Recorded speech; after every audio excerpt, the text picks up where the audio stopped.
They told you WWE was scripted. They told you nothing was real. But nobody scripted the look on Cody Rhodes' face when Drew McIntyre's steel trap hands wrapped around his throat and drove him spine-first into the LED board on Smackdown this past Friday. That wasn't a match. That wasn't a segment. That was a mauling. And if you're sitting there right now thinking Cody Rhodes is okay, I need you to stop. Because the medical team that rushed to ringside wasn't acting, the stretcher they brought out wasn't a prop, and the silence in that arena? That was 15,000 people holding their breath wondering if the American Nightmare story just ended not with a championship reign but with a hospital bed and a question mark hanging over everything he's worked for his entire career. Drew McIntyre didn't just attack Cody Rhodes on SmackDown. He sent a message to every single person who ever believed in Cody. And that message? Your hero is broken. Stay right here, because we are breaking down every single second of what happened, what it means for WWE going forward, and why this attack might be the most dangerous, most calculated thing Drew McIntyre has ever done in his entire career. Don't click away. You need to see this. Segment 1 setting the scene. Let's go back to SmackDown. The night started like any other. The pyro, the crowd, the energy of a Friday night when anything feels possible. Cody Rhodes was scheduled to appear and the WWE Universe was buzzing. Coming off the momentum of everything Cody has been building, the crowd in that arena was electric. Signs everywhere. Finish the story banners waving in every section. Kids in Cody Rhodes gear screaming their lungs out. And then the music hit. Not Cody's music. Not that glorious, soul-stirring orchestral swell that makes every arena erupt. No. What hit was the grinding, war drum entrance of Drew McIntyre, and the temperature in that building dropped 20 degrees instantly. Because when Drew McIntyre walks through that curtain with that look on his face, that cold, dead-eyed, thousand-yard stare, you know something wicked is coming. Drew didn't say a word when he came out. Didn't grab a mic. Didn't play to the crowd. He walked straight to the ring with purpose. With intent. With the energy of a man who had already made up his mind about what he was going to do, and nothing on this earth was going to stop him. And everyone watching in that arena, at home, on their phones, everyone felt it. That uneasy, stomach-dropping feeling that something was about to go very, very wrong. Segment 2 The attack. Cody came out minutes later. And look, Cody is a professional. He's faced hostile situations before. He's been in the ring with giants, psychopaths, and monsters. He's faced Seth Rollins in brutal wars. He's taken Roman Reigns to the absolute limit twice at WrestleMania.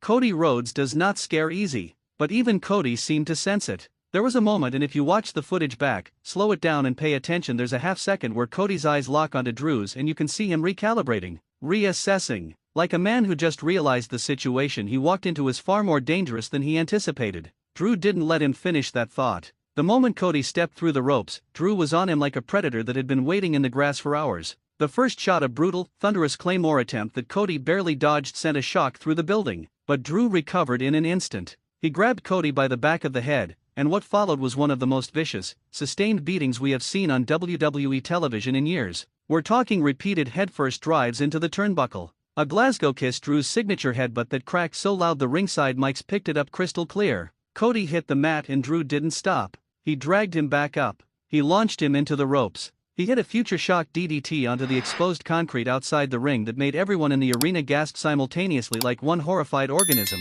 And then, and this is the part that has the internet going absolutely insane right now, Drew grabbed the steel ring steps. 200 pounds of solid steel. He raised them above his head while Cody was down on the floor, barely conscious, trying to push himself up on trembling arms. And Drew launched those steps directly into Cody's ribs with a crash that echoed through the entire building. Cody didn't move after that. Segment 3 The aftermath. Officials flooded the ring. Referees. A producer. Then the medical team, not the usual one or two guys with an ice pack, we're talking a full crew with a neck brace and a stretcher. And the crowd, which had been screaming and booing and erupting in fury at Drew, went completely, devastatingly silent. Because they understood what they were seeing. Drew McIntyre stood in the ring while all of this unfolded around Cody's body. And he didn't look satisfied. He didn't look guilty. He didn't look conflicted. He stood there, arms at his sides, chest heaving, with the cold expression of a man who did exactly what he planned to do and feels absolutely nothing about it. No smirk. No celebration. No taunting the crowd.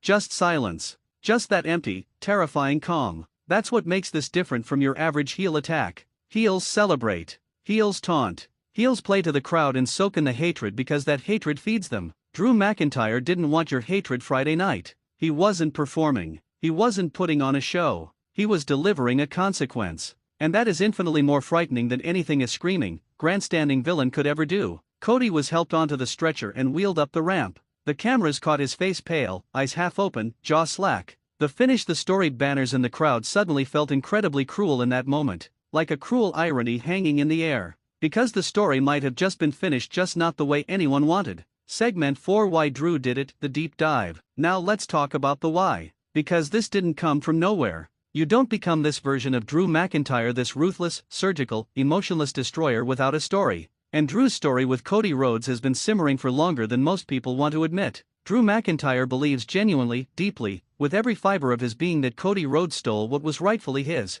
Drew was supposed to be the guy. Drew was WWE Champion at WrestleMania 36 in an empty performance center while the whole world watched, and for a brief, shining moment, it seemed like the Scottish Warrior was going to be the face of this company. And then the pandemic ended, crowds came back, Roman Reigns' historic run consumed everything, and Drew got shuffled, repositioned, repackaged, restarted. And then Cody Rhodes came back from AEW with confetti falling and a hero's welcome and a rocket strapped to his back, and the audience fell in love instantly. And within months, Cody Rhodes was doing what Drew McIntyre spent years trying to do. And Drew watched it happen. He sat in the locker room, he competed in mid-card feuds, he defended secondary titles, Drew McIntyre, a former WWE champion, and he watched Cody Rhodes main event back-to-back WrestleManias. That bitterness? That resentment? It doesn't disappear. It calcifies. It hardens into something sharp and dangerous. And what we saw on Smackdown this past Friday was the inevitable eruption of everything Drew McIntyre has been holding inside. This wasn't a random attack. This was a man who decided that if the system wasn't going to give him what he deserved, he was going to take it.